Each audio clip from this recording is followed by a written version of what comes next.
So, continuing from last time, doctors recommend smoking. More doctors smoke Camels than any other cigarette. Check out that video, it's funny. And the point of saying this is you shouldn't trust experts just because they're experts. Think for yourself. More doctors smoke Camels than any other cigarette. As your drug dealer, you know I'm honest. Inhale smoke for improved health. The expert is always right, dear. Golly, I sure will, mister. And quit drinking blood. Red lips tell the tale. Atheism began to rise noticeably with the wicked French Revolution. A most bloody affair where society went all out liberal, meaning liberated from the constraints of reason. According to Pankaj Mishra, the French Revolution actualized the Enlightenment's greatest intellectual breakthrough, detaching the political from the theocratic.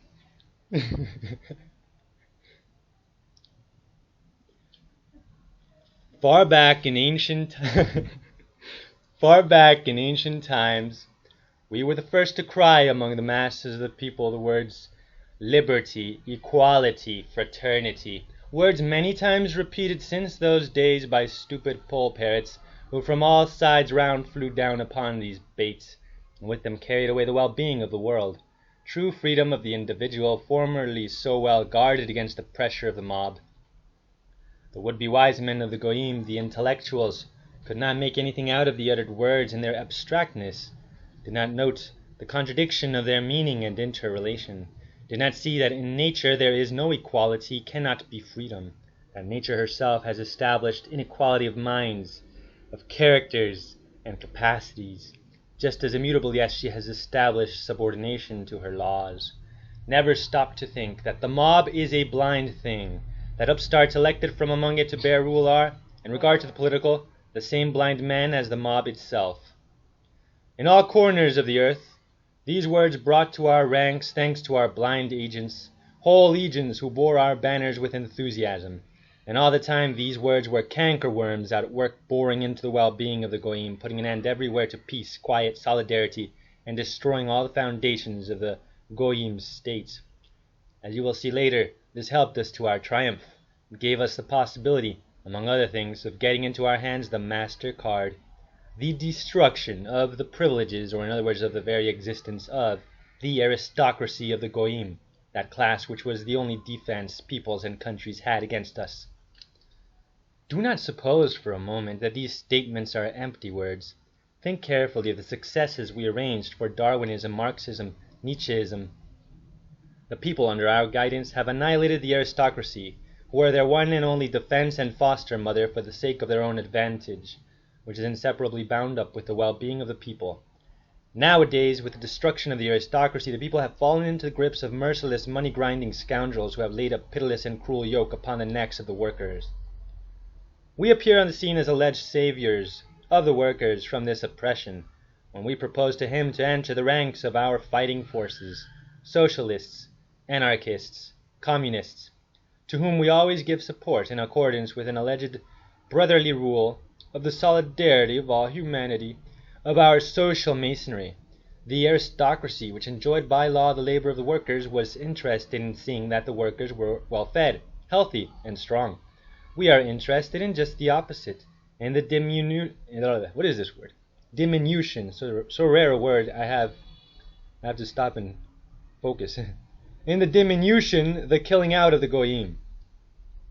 Plenipotentiary powers at our feet, remember the French Revolution, to which it was we who gave the name of great. The secrets of its preparations are well known to us, for it was wholly the work of our hands. Ever since that time we have been leading the peoples from one disenchantment to another, so that in the end they should turn also from us in favor of that king despot of the blood of Zion, the Antichrist, whom we are preparing for the world. The word freedom brings out the communities of men to fight against every kind of force, against every kind of authority, even against God and the laws of nature. For this reason, we, when we come into our kingdom, shall have to erase this word from the lexicon of life as implying a principle of brute force which turns mobs into bloodthirsty beasts. These beasts, it is true, fall asleep again every time when they have drunk their fill of blood, and at such times can easily be riveted into their chains. But if they be not given blood, they will not sleep and continue to struggle. But even freedom might be harmless and have its place in the state economy without injury to the well-being of the peoples if it rested upon the foundation of faith in God, upon the brotherhood of humanity, unconnected with the conception of equality, which is negatived by the very laws of creation, for they have established subordination. With such a faith as this, a people might be governed by a wardship of parishes, and would walk contentedly and humbly under the guiding hand of its spiritual pastor, submitting to the dispositions of God upon earth. This is the reason why it is indispensable for us to undermine all faith, to tear out of the minds of the Goyim the very principle of Godhead and the Spirit, and to put in its place arithmetical calculations and material needs.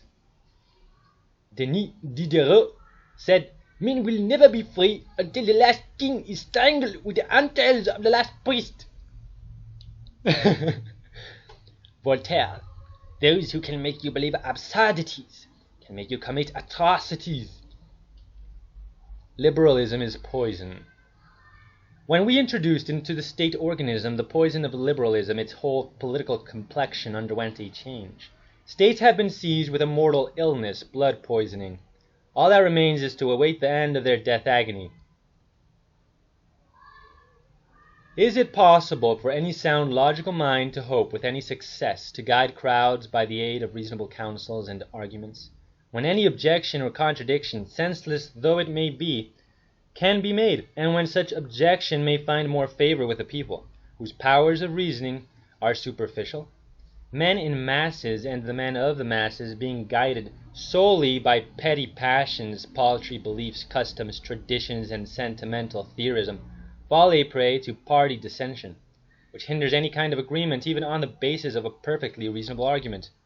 Every resolution of a crowd depends upon a chance or packed majority, which, in its ignorance of political secrets, puts forth some ridiculous resolution that lays in the administration a seed of anarchy. Where does right begin? Where does it end? In any state in which there is a bad organization of authority, an impersonality of laws, and of the rulers who have lost their personality amid the flood of rights ever multiplying out of liberalism, I find a new right, to attack by the right of the strong, and to scatter to the winds all existing forces of order and regulation, to reconstruct all institutions, and to become the sovereign lord of those who have left to us the rights of their power, by laying them down voluntarily in their liberalism. Without an absolute despotism, there can be no existence for a civilization which is carried on not by the masses, but by their guide, whosoever that person may be. The mob is a savage, and displays its savagery at every opportunity. The moment the mob seizes freedom in its hands, it quickly turns to anarchy, which in itself is the highest degree of savagery. Political freedom is an idea, but not a fact. This idea one must know how to apply whenever it appears necessary with this bait of an idea to attract the masses of the people to one's party for the purpose of crushing another who is in authority.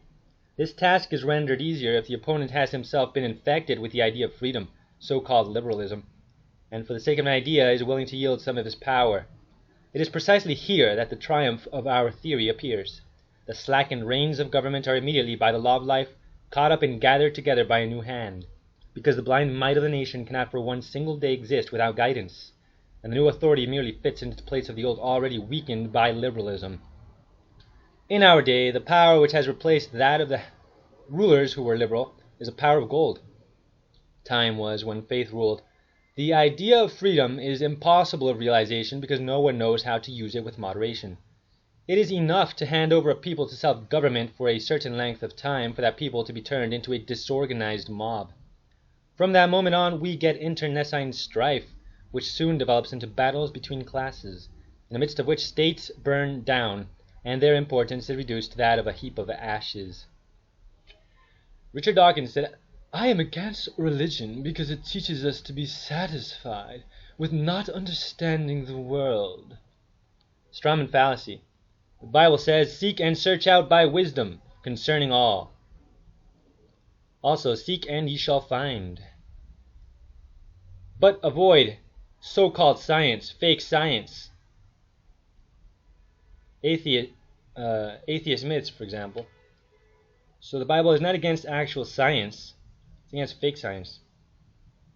Hey brother, do you think there's a life after birth? Do you believe in mom? Nah, I don't believe these things. I'm an atheist. I mean, have you ever seen mom? Atheists refuse to think outside the box of nature. They're trapped in the confines of delusion. You are a slave. Like everyone else, you were born into bondage. Into a prison you cannot taste or see or touch, a prison for your mind. Hollywood's Matrix perpetuates materialism, saying the mind is of nature, which that propaganda film promotes, is easily refuted. Again, the mind is free, so it is not a slave to physics. So it's not physical. So the brain is not the mind. Saying that brain scans prove that the brain is the mind is confusing correlation with causation. I regard the brain as a computer which will stop working when its components fail. There's no heaven or afterlife for broken down computers. That is a fairy story for people afraid of the dark, said sci-fi author Stephen Hawking. This pseudo-intellectual could not tell the difference between the slave brain and the free mind. You can't tell the difference between slave to physics and free to think. Slave ain't free. Free ain't slave. Basic logic, man. A does not equal negative A. But he did not want to accept basic logic. Super Mario moves when the Nintendo 64 controller moves. So hey, the Nintendo 64 controller must be the player. The real player is actually not part of the system. The mind is actually not part of the body. If the Nintendo 64 controller, representing the brain, is ruined, representing brain death, the player, representing the mind, still lives. Death of the body is not death of the metaphysical you, the magical you, the real you, the spirit. Atheists desperate enough to say that thinking is an illusion discredit themselves, because I debate only with people who can think.